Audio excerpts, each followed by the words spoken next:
Etymology and historical origin of the baby name Anne. Anna/and is to Hannah what Maria/Mary is to Miriam. That is, they are each essentially derived from the same place, and yet they are distinctly different biblical figures. Think of it more this way: the Old Testament used the more ancient forms, i.e., Hannah and Miriam, while the New Testament, written several centuries later and in an entirely different language, i.e., Hebrew versus Greek, used the more modern-day versions. That's just our long way of telling you that the name Anne basically came from the Hebrew name Hannah, just like the name Mary is ultimately derived from Miriam. So let's start with Hannah from the Old Testament. She was the mother of Israel's last major prophet, Samuel, which is why the name is central to Jewish tradition. Hannah was barren and deeply depressed over this common biblical ailment. She prayed mightily to God, promising him that if he gives her a child, she will dedicate the child to the Lord in return. God hears her prayer, she conceives and gives birth to Samuel, which is Hebrew for God hears. In keeping with her pact to God, Hannah turns the child over to Eli, a priest, in the service of God. God, impressed with such devotion, gives Hannah 5 more children. In any case, Samuel goes on to usher in Israel's monarchy by anointing its first king, Saul. You can see how Hannah's place in Jewish history is pivotal. Quite fittingly, Hannah comes from the Hebrew meaning God has favored me with a child. Now let's jump forward to the New Testament Apocrypha, the Gospel of James, which, by the way, is not technically an official part of the New Testament and believed to have been written around the middle of the 2nd century. James's Gospel deals with the birth and childhood of the Virgin Mary, and we are introduced to Mary's parents, Anne and Joachim, which would make Anne Jesus' grandmother. Anne's story closely mimics Hannah's from the Old Testament in that she is barren, prays to God for a child, and promises to dedicate said child to the Lord in return for his grace, favor. Because the Gospel of James is not supported by factual, historic hard evidence, the legend of Anne and Joachim has become more of a Christian tradition rather than the official biblical word of God. As the purported parents of the Virgin Mary, Anne and Joachim have been held on the proverbial pedestal as a model for all parents. In other words, Anne and Joachim must have built a loving family structure through their devotion to God and their foundation of faith. Such an upbringing would have allowed Mary to give herself over to God and then to bravely stand by her son at his crucifixion. Not surprisingly, Saint Anne, as she is now known, is the patron saint to all Christian mothers and to women in labor. Catholics' parents pray to Saint Anne for the strength to be good, faithful parents. Now you can see fully why Hannah/Anna are names that spread in popularity within Judeo-Christian tradition in Western culture. Hebrew Hannah, Latin Anna, English Anne, and so on in other languages. And is mainly considered English, French and German. The French brought Anne to England in the 13th century, although the English dropped the E in favor of Anne at first. And was the name of 2 of Henry VIII's 6 wives in the 16th century and the name of a reigning English queen in the early 18th century, see historic references below. The 2-syllable Latinized Anna has far surpassed the 1-syllable and in popularity in the United States, but and is still preferred in places like Germany and the Netherlands. Actually, the German pronounce and with 2 syllables anyway, HN. Personality of the girl name Anne. The number 7 personality is deeply mystical and highly in tune with their spirituality.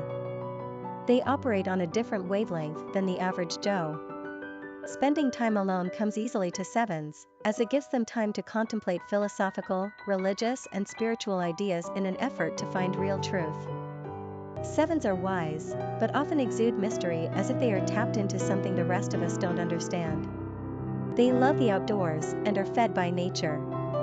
7s are constantly seeking to understand human nature, our place in the universe, and the mystery of life in general. This makes them quite artistic and poetic, but they are also keen observers with high intellect, so they are equally scientific-minded. 7s are charitable and care deeply about the human condition. Popularity of the girl name Anne. Americans are turning away from simpler Anglo-French forms of names in favor of the fanciful Latinized versions. Trendy US. Parents like to stretch out the syllables and end their baby girls' names with the flowery suffix. Just consider some of the following examples in terms of popularity today. Julie has stepped aside for Julia. Olive, Olivia, Sophie, Sophia, Gabrielle, Gabriella, and now we've got and Anna. The one-syllable and is so passé compared to her two-syllable bare trendy big sister. Even the cutesy Annie is more common today than Anne. Still, and has seen her fair share of success on the charts over the years, just not so much anymore. The name entered the 20th century pretty much edging up against the top 100, ranked number 100 in 1903. From 1903 onward, and would hold top 100 honors for 66 consecutive years. The name's heyday really came in the 19-teens when it almost hit the top 50. As you can see from the chart below, and was a familiar and popular choice pretty much up until the 1990s. The 21st century seems to be leaving her behind, though, and has now dropped to levels of fairly low moderation and is no longer a favored choice. And is a simple, unfussy name. Yet it's old-fashioned and dignified, and has understated elegance, and a certain confidence in that one no-nonsense syllable. It's also a name with a fair bit of literary cachet, from Anne Bronte, of the famous writing Bronte sister trio, to Anne Elliot, the protagonist of Jane Austen's Persuasion, to the children's classic and of Green Gables. Not to mention Anne Hathaway was the name of William Shakespeare's wife. To those haters of Anne out there, to people who think she's just too plain and dull by today's 21st century hyper-trendy sheep-herding standards, well, we have one thing to say to you, Shaw. Quick facts on Anne. Gender, girl. Origin, English. Number of syllables, 1. Ranking popularity, 519. Pronunciation, Anne. Simple meaning, God's favor, grace. Characteristics of Anne. Solitary, philosophical, wise, imaginative, eccentric, mystical, intuitive. Cultural references to the baby name, Anne.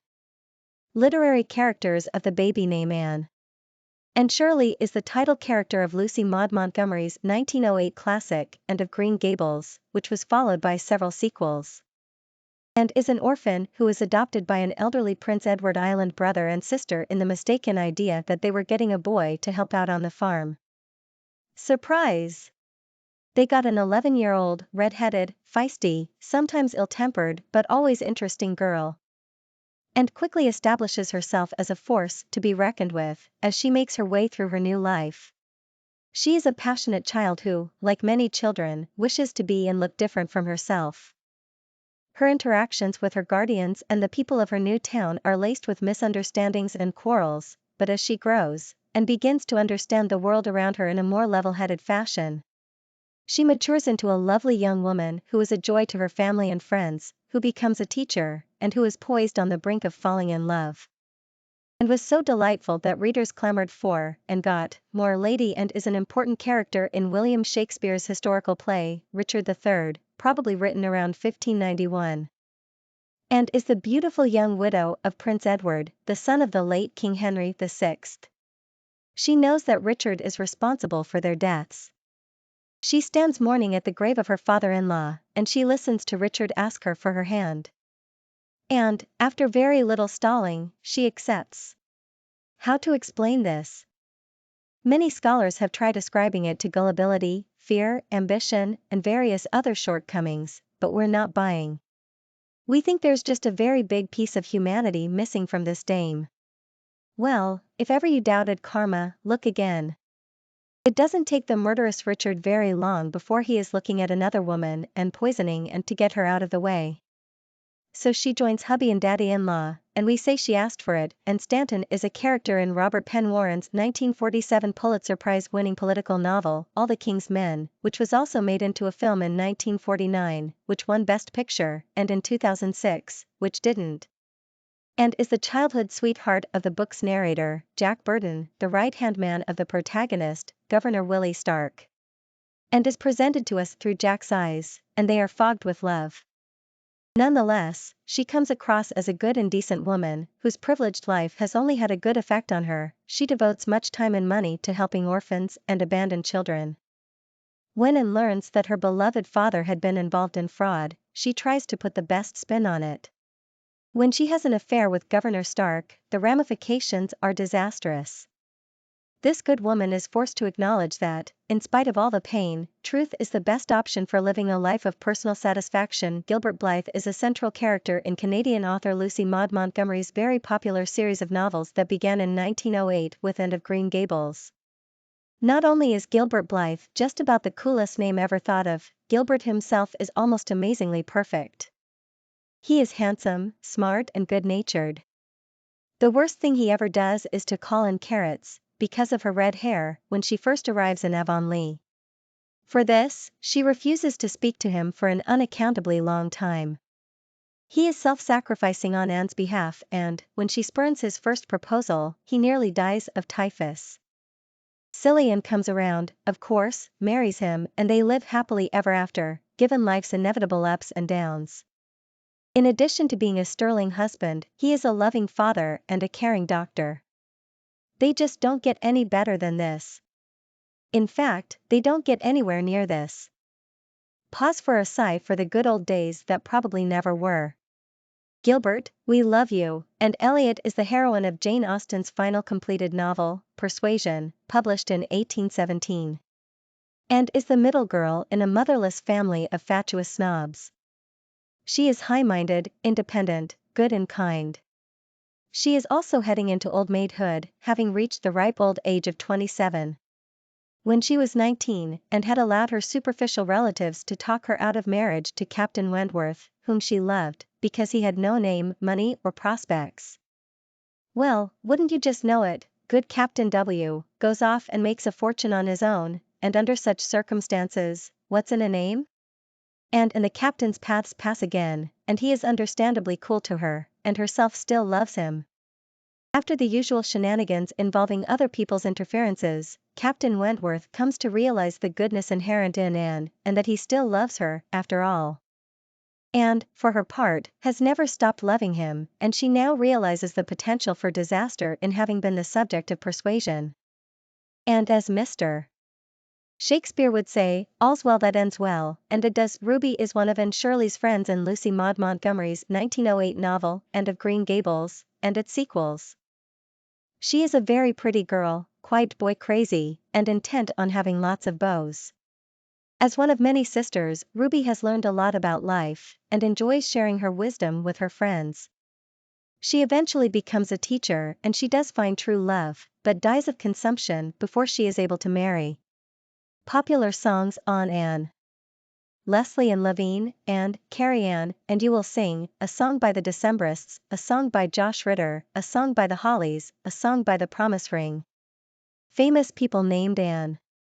Anne Baxter, actress, and of Cleves, royalty, one of Henry VIII's wives, and Murray, musician, and Rice, author, Emery Duff, English actress, and Boleyn, royalty, one of Henry VIII's wives, Queen Anne of Britain, English monarch, reigned 1702 to 1714, and Bronte, English author, one of the Bronte sisters, and Archer, actress, and Hathaway, William Shakespeare's wife, and Bancroft, actress, and Marie d'Orleans, copyright ANS, French noblewoman, Queen Consort of Sardinia, and Sullivan.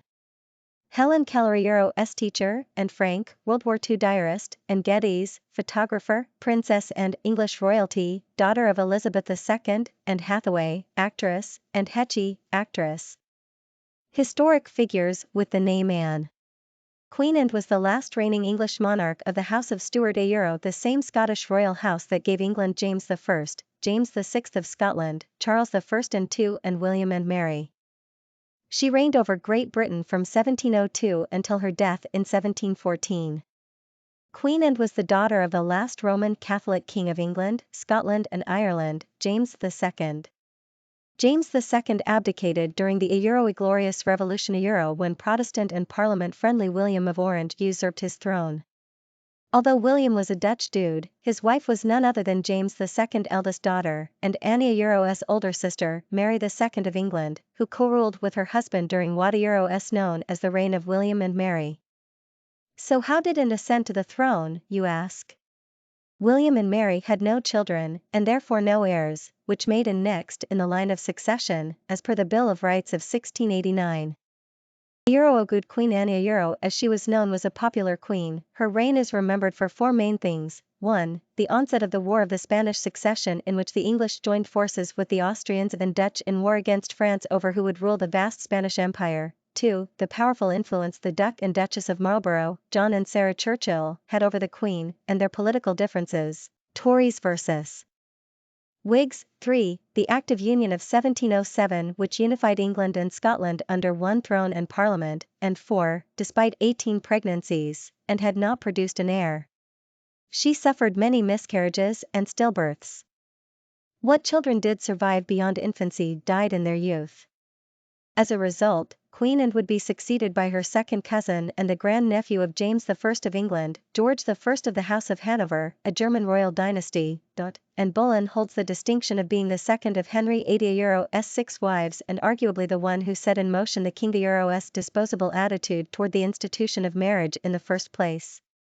In fact, Henry VIII's brazen disregard for marriage as a religious institution would have far-reaching and game-changing effects on the history of England. But let's get back to poor little Anne Boleyn, shall we? Henry VIII's first wife, Catherine of Aragon, failed to produce him a male heir. Restless and frustrated, the king turned his eyes on the Queen Consort's maid of honor, a young noblewoman in her own right, and Boleyn, and was quite popular at court and attracted the eye of many men given her beauty, stylish dress, fine education and sharp wit. But no one was in hotter pursuit than the king himself. Thus began Henry VIII's long ordeal in attempting to have his first marriage annulled so he could be free to marry Anne, and, it seems, was withholding her bedroom favors until then. As kings often have the power to do, Henry was able to get the Archbishop of Canterbury to null and void his marriage to Catherine of Aragon and to validate his subsequent marriage to Anne. Rome was not happy with this chain of events, and the Pope promptly excommunicated both the king and the Archbishop. The king retaliated by taking the Church of England under his control, thus kicking off the English Reformation and Anglo-Euro's break from Roman Catholicism. Shortly after the marriage, Anne gave birth to a daughter, the future Queen Elizabeth I of England. Not exactly the gender preference old Henry had in mind, so Anne dutifully kept getting pregnant and ill-fatedly kept miscarrying. Henry apparently had the patience of a gnat because it only took 3 years before his wandering eye took hold of future wifey number 3, Jane Seymour.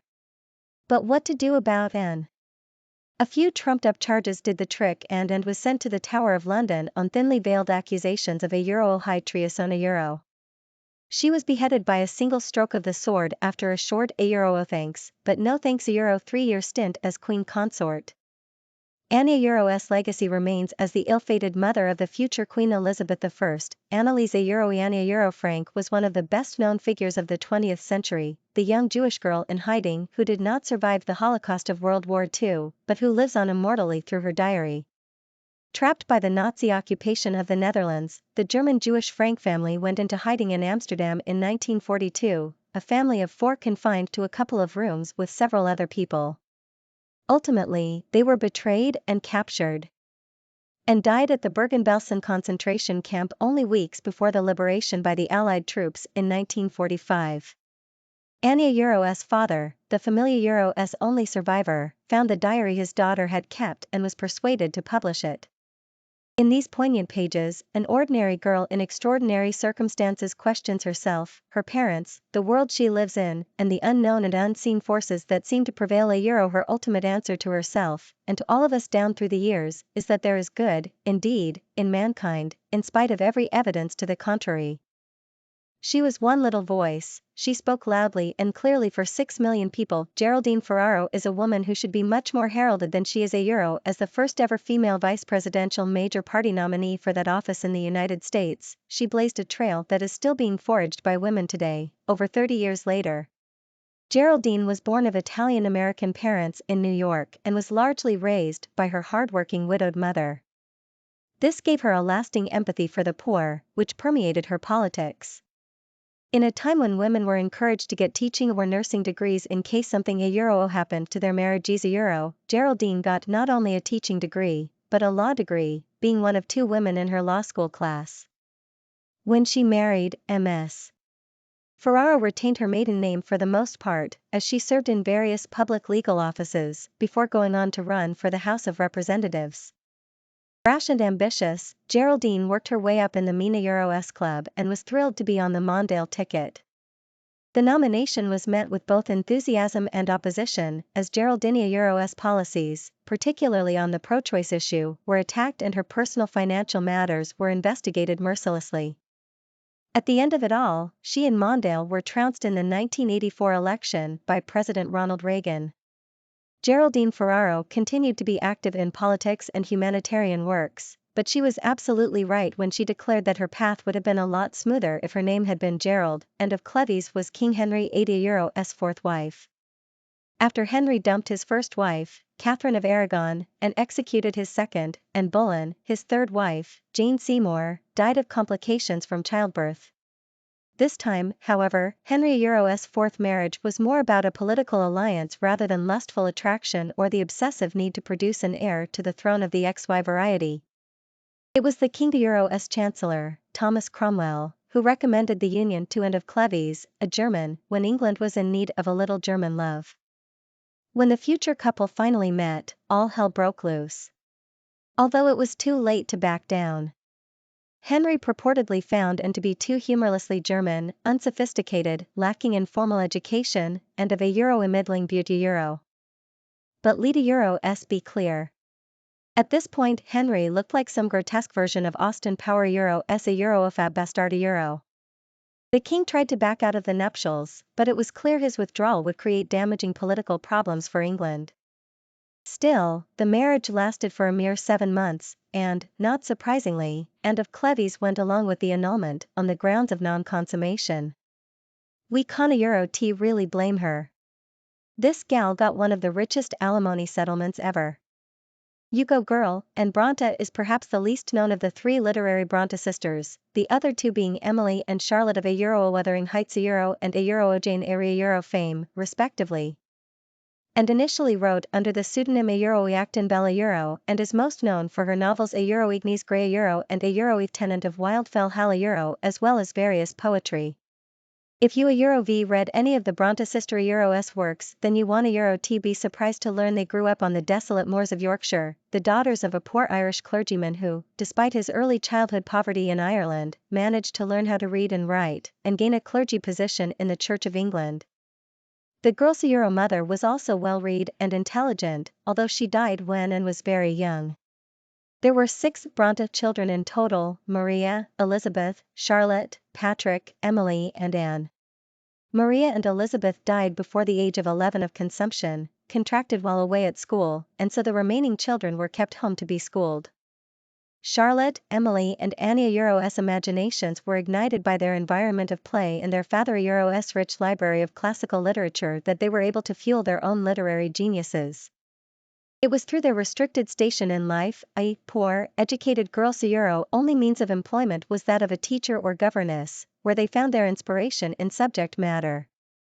While the girls were met with contemporary success in the debut of their novels, it was Anne who most vocally asserted her right as a female author in an otherwise mid-18th century restrictive atmosphere. She died at the young age of 29 of tuberculosis, following the likewise untimely death of her beloved sister Emily. It was Charlotte who inadvertently subdued her sister Annie's legacy by repressing the release of the somewhat scandalous, for its time, nature of Eve Tenant of Wildfell Hall after Annie's death. Only more recently have critics come to appreciate the literary giant, and Bronte was in her own right. Santa Anna, or Saint Anne, is believed to be the mother of the Virgin Mary, and grandmother of Jesus. She and her husband, Joachim, were unable to have a child for many years, and then Anna was visited in the night by an angel who let her know that she would soon conceive a child. The couple were so happy with this news that they promised their child, once born, would be in the service of God. In addition to bearing the child who would become the mother of Jesus, Saint Anne is also the saint of women in labor.